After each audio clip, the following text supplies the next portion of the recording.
In this week's Chompt Down review, we're taking on Steve Jobs. No, we're not taking him to court, and unfortunately, we're not doing any ghost hunting this week. But we are going to review the movie from 2015 starring Michael Fassbender. Welcome to Chompt Down Reviews. This film tells the story of Steve Jobs, obviously, but in a unique way, which I think we can all agree becomes far better than its predecessor from 2013, Jobs, with Ashton Kutcher, and we'll discuss why. Excuse me, just please stop and go over there. Just out of the way. But I enjoyed this movie more than most biopics I've seen because it's a completely different approach at telling a story rather than following the normal biopic formula. This movie is split into 3 acts, each of which is a product launch of a new computer produced by Steve Jobs. The Macintosh, the Cube, and the iMac. And we can learn about Steve Jobs as a character through the conversations he has with the absolutely stunning cast around him. And while the conversations seem like they could have taken hours to get through in real time, Steve Jobs never starts late. We can start late. Hear me, we're a computer company. We can't start late. And no, we don't get a play-by-play of the events of his life up to relatively present day like in Jobs. In fact, the creation of Apple is barely touched upon, but rather we learn about the character that the movie wants us to know. We learn about why Steve Jobs made decisions he made, even if they were morally wrong. And the film asks us, can a genius who is not a good person still be a great man? Can a great man be a good man? No, I don't get it either. I mean, if you want to try to interpret it, go ahead, but comment below. Light spoilers ahead there, guys, so get on out of here if you haven't seen the movie yet. Just get on out. Starting in the very first scene, we can feel the heat of Aaron Sorkin's writing.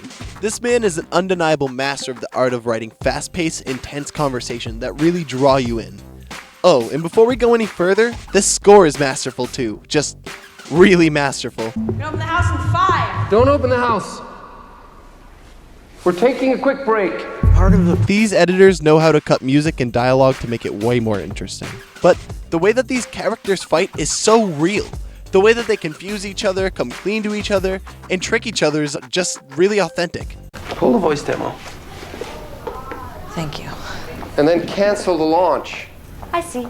You just tricked me a little. That sounds eerily familiar. Remember before when I was talking about smelly garbage standing around being useless? That was a metaphor. I was actually talking about you. You didn't react at the time, so I was worried it sailed right over your head. That's why I had to call you garbage a second time just now. Sometimes characters will learn new information while trying to prove their own point as hard as they can, and that's just one way that he brings his characters to life. In this film, just like his show The Newsroom and his other movies like A Few Good Men and The Social Network, he can make us care and learn about characters through dialogue alone, which often ends in pretty heated arguments. The Social Network, which I think is a masterpiece, in this movie were supposed to be directed by the same man, David Fincher. Tony Zhao from probably the best channel on YouTube, Every Frame a Painting, did a video about why David Fincher's work is so incredible, and I could not suggest checking that out enough. But for various different reasons, we got Danny Boyle, who made a great work of art with Sorkin's script. But the chemistry of Sorkin's and Fincher would have made this movie a work of godlike, Kanye-level, OG Kush gold. While all the actors in this movie are great, these 3 are mostly my favorite. Fassbender is a god of his craft and plays Steve Jobs really well, making the character his own. Blow this and IBM will own the next 50 years like a Batman villain. Rather than trying to be a carbon look-alike of the real thing. Kate Winslet has a really amazing performance as his right hand. Much. I love that you don't care how much money a person makes. You care what they make. And Michael Stahlberg really gets into his character and blew me away by the end of the film. You don't get to act like you're her father. Somebody had to. Chompt. What did you just say to me? Seth Rogen is praised for his performance as Steve Wozniak, but for me it was just the first time I haven't seen Seth Rogen high in a movie. Or was he? And that is actually a lot of acting for him compared to normal. He's fine, I guess. Nothing too special, but I felt like if he got more time, he could have done more. But we speed along. Jeff Daniels was also great, but he was friggin' tailored to this movie. The cast had to read scripts of The Newsroom at audition, for Christ's sake. But he is really, really good. Now, maybe it's just me, but for me, Jeff Daniels playing John Scully as Stephen Jobs' father figure was a little out of place.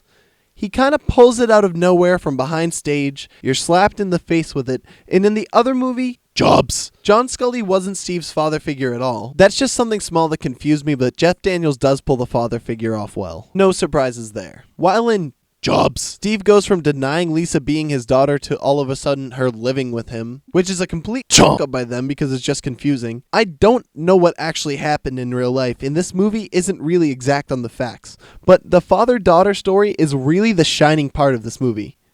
The Shining. It's very touching how their relationship grows and how it is shown to us.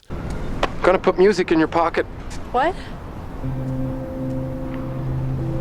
100 songs, 1,000 songs, 500 songs, somewhere between 500 and 1,000 songs, right in your pocket, because I can't stand looking at that inexplicable Walkman anymore. You're carrying around a brick-playing cassette tape. We're not savages, so I'm gonna put 1,000 songs in your pocket. This movie shows Jobs constantly rejecting her, denying the correlation of her name Lisa to the naming of the operation system, which name is Lisa as well. So it's the other way around. I was named after the computer? Nothing was named after anybody. It's a coincidence. Oh, it's just a coincidence. You just messed up your daughter's head forever, dude. Seriously fucked up.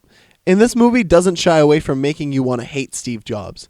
He refuses to let her be involved in his life as a child, and then there's a problem with who pays for her college, and it seems like she's going to leave his life forever. But through just these 3 parts of their lives that correlate with the product launches from behind stage, I really bought the relationship. Catherine Waterstone as Chris Ann was swell, but she wasn't really in the film after the first act much. I'm getting ahead of myself. I always do that when I start talking about the actors. Where were we? Plot stuff. Plot. Yes, the plot. I remember the plot. The heat we're feeling from the start is because the new Macintosh won't say hello like it's programmed to do.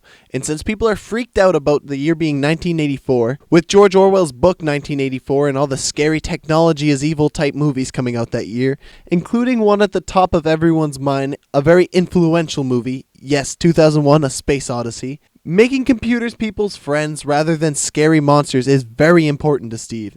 Important enough that this happens. Here's what I'm gonna do. I'm going to announce the names of everyone who designed the launch demo. I'm going to introduce everyone and ask them to stand up. The bag was designed by Susan Carroll. Mac Payne, Mac Wright, Alice, down to the calculator.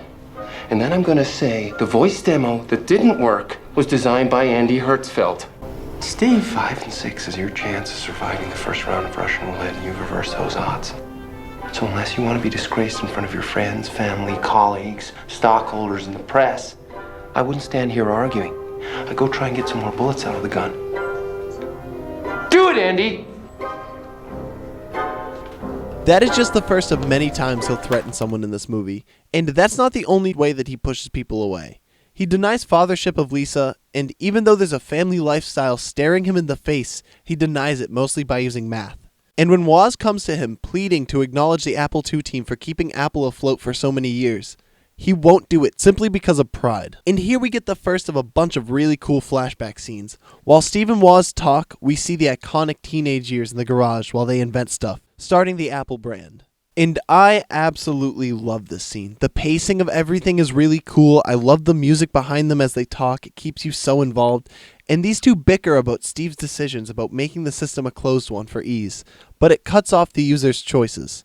And that's a real big metaphor for this movie and Steve. Steve will always be making his product more expensive, but making it a better product, making it easier to use, but taking away more options. And this will be something that haunts him through every one of his computers. Steve Jobs wants control. When he talks about his adoption, we learn about his problem with losing control because of how he was given up so many times. And the way that Steve Jobs is going to get control is through his art, changing the world. And it's going to change the world how he wants it to. And don't you dare tell him that what he does isn't art. Computers aren't paintings. Fuck you. I'm gonna say fuck you every time you say that until you either die or stop. Steve. Try it. Steve. Say it. Computers aren't Fuck paintings. you. Say it for me. Computers aren't Fuck you. All right. And to get his art to the world, he's willing to do some borderline unethical things. And it does work. After we get a lot of exposition from Jeff Daniels, we watch the 1984 ad that really got some attention to Apple computers, but one that got Steve Jobs in a lot of trouble and possibly even fired realistically. Scully jokes around about there being skinheads in the video. We paid skinheads? I've got skinheads on my payroll. They had a look you wanted. The skinheads. Yeah. Okay, let's keep that to ourselves. And when it turns out to be true, he does really disapprove of it. And this disapproval is only the start of a crack that separates Steve from the company and ends up getting him pushed away from Apple. Eventually, he's brought back in, and through the next 2 acts, we see the relationships of everyone with Steve Jobs continue to form using the same formula as the first act. Before each showcase, we watch Steve dodge some people, try to get others' attention, slip in and out of conversations through back rooms and hallways, and prep himself for what he's about to present. But we also keep going through flashbacks and learning more and more about him and the characters around him. It does start to get repetitive after a while, but it never gets boring. And if I explain the next 2 acts, it would get really repetitive, and I know you'd rather me not spell it out for you, so go watch it yourself again. It's worth a rewatch for sure. And if you haven't seen this movie yet, you're an absolute madman, and I love you. Please go watch this movie. It's really worth it. But each of these acts do stand out with very distinctive flashbacks, and also each having different themes. The first being Steve's initial rise and his mistakes. The second being his comeback from his fall.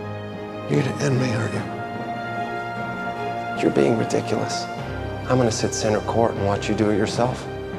Then I'm gonna order a nice meal with a 55 Margot and sign some autographs. Jesus Christ. You want some advice, Pepsi generation? Don't send Waz out to slap me around the press. Anyone but Rain Man. And the last being about the man Steve Jobs became.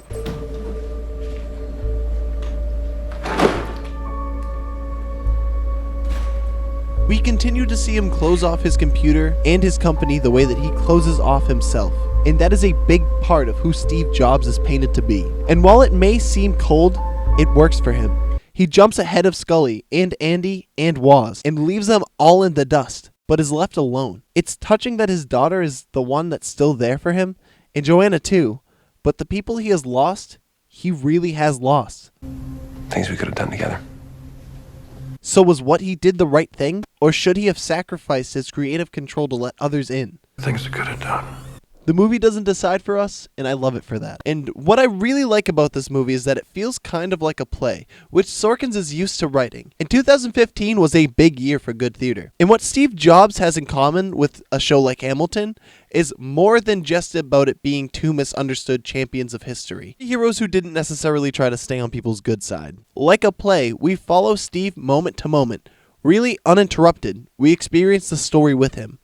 Another piece that came out in 2015 I want to use for comparison is Quentin Tarantino's The Hateful Eight, which was shot with a 70mm camera. And while Steve Jobs isn't shot in any crazy artsy-fartsy movie lovers format, we get intimate shots in big open rooms, just like in The Hateful Eight. We follow characters down hallways, we stay up close, and the camera makes the movie feel more personal, just like the 70mm was used to do. So, where does this movie fail? Why did this movie only make back half of its money? Maybe it has something to do with the fact that there was already a Steve Jobs movie that had a pretty poor acceptance for good reason. Maybe it just wasn't marketed well enough, which I'm sure had something to do with it, seeing as walking in other than knowing it was a Sorkin movie, I didn't know what to expect. Maybe, and probably, it was too soon or too late for people to care. Maybe it just wasn't a superhero movie. We could speculate all day, but where actually does this movie fail? Well, for one, the shaky cam doesn't work for this movie. With dialogue and music so sharp, it feels out of place. Do the flashbacks work?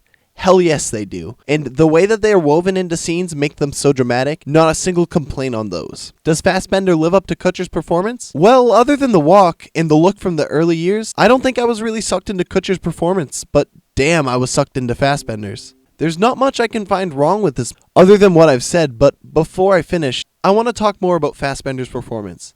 And I don't want to offend anybody by talking about something that I don't fully understand, but I'm gonna anyways. Fassbender plays a character with Steve Jobs, and that's what makes this movie so good in my opinion. Create a character rather than recreate a real person. Although they were recreating a real person, but they took certain liberties into making this character their own. I get the feeling like their portrayal of Jobs put the character somewhere on the autistic spectrum. He did grow up before that kind of thing could have been properly diagnosed, and I have seen some of my favorite characters end up actually being on the autistic spectrum, and that doesn't say anything negative about them at all as a character. He is so disconnected in such a weird way from the world he lives in. He takes what people say to him and morphs it into something new in his head, and it's really strange. And I'm asking you how you feel. Her and her mother are on welfare while you're worth $441 million for making that. I'm proud to say Apple donates computers to underfunded schools, and we'll be doing more of the same with them. Apple donates millions of dollars worth of computers to schools. What does that have to do with? In your head, was that an answer to my question? Tell me the question again. Whatever they're doing here really adds an enigmatic flair to their character that makes it so interesting. This movie truly paints Steve Jobs as an interesting character. I'm still trying to figure him out. I really recommend this movie. I really can't find too many problems with it, and overall I think this movie is one of the best of last year. It's not Sorkin's best, but it is a bit of the best of what I have seen from 2015 all put together into this really great movie. And it's so unique in the way that it tells its plot. The cast is really wonderful, the writing and directing, the score, all awesome. I give Steve Jobs an A. Someday we'll get a movie deserving of an A+, but that someday is not today. That someday we'll have to have a real masterpiece. And while I think Steve Jobs is great, I don't think it's quite on that level yet. Well, obviously I liked it, but what did you think about Steve Jobs? Did you like Jobs better? And if you did, I'd really love to know why. But really, I'd just love to hear your thoughts. If you like my video, please like and subscribe, and if you already subscribed, thank you so much. I could not honestly tell you how much it means. Every time that number clicks up, it's really a great feeling. Thank you for joining the Chompt Down, and I hope to see you soon.